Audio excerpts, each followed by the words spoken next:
here to talk about why I chose to shave my head, or why it was the right decision for me. The first reason I give, and really the only reason I give, if and when people ask me, it's only been about 2 days old, so not that many people have asked me. Most of the people I see on a day-to-day don't know me well enough to ask me, or they already know about the alopecia and kind of let it be. So first of all, this is what my head looks like. I have alopecia areata.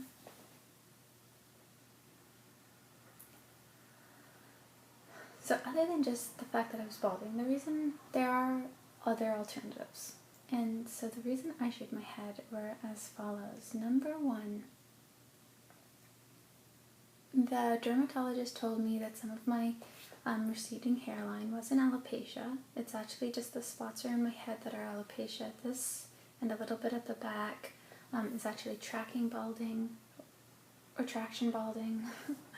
And it's from my own efforts to hide my other spots by putting my hair up high and tight every day. And that can lead to permanent hair loss if you continue to go about your same way. So the main reason that I give people, because it's understandable, is that I chose to, instead of risk losing more hair permanently, to go without any hair for a little while, or rather very little hair for a little while. And this seems to satisfy people's answer, although they'll still say, "Oh, you're so courageous, you're so brave for choosing the long-term benefit over short-term," I guess, which I don't know, I guess that is understandable. You don't really think about these things until you're in the situation, and then all of a sudden it becomes very normal very quickly. My second reason is because hair stopped mattering to me a few months ago, as soon as I couldn't hide my spots very well. Actually, I was pretty good at hiding them. As soon as it became such a big effort to hide my spots every day, as soon as it wasn't just a little spot this big, hair wasn't fun.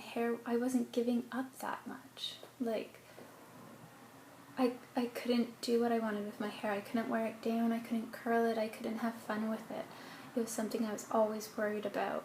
It was something that I was always cleaning up off my vanity and sweeping off my floor and picking off my clothes, and it was just annoying and sad, because I had to put so much effort. I had to clean it and style it and rearrange it and check it all day, every day, and it'd be getting with the mirror in my hand, with the mirror behind me, to see how much is showing, and it wasn't fun. That wasn't fun. So those two reasons in themselves were really big enough reasons to shave it all off for me. My deeper reason, my kind of I don't know. I'm reading all of these articles and all of these forums and doing all this research, and it's talking about how alopecia is such a psychological damaging disease, because people's self-esteem is so much based on what they look, and it can be isolating because other people don't understand what you're going through, and you can wake up and you don't feel pretty, and you don't feel like you belong, and you don't really have anyone to talk to, because no one else really knows what's going on or what they would do, and you don't fit in. But the other thing of all these articles are the best wigs and the best ways to put up your hair, and all of these ways to hide it. And I just thought, how can we expect the rest of society and media to embrace hairless women if we're not ready to do that even for ourselves, like even accept ourselves without hair, or expect that our family should accept us without hair, and our friends and our family, and I remember telling certain people, a lot of people, that had the best intentions, that I was thinking of shaving my head, or, and I'd kind of say think, like I didn't have it planned out, and it was a look of sadness in their face, and that's understandable, but that really gave me a lot of self-doubt. But that's not what this is about, because these people had my best interest. They didn't want me to look at myself or compare myself to other people and think, oh, like, you know, freak out and be sad. And what I can think of right now is, if I just want people to start accepting this, if part of the whole problem with this disease is that it's so unacceptable in society, well, why don't we start showing society what it looks like? Like, why don't people can't become comfortable with something they never see?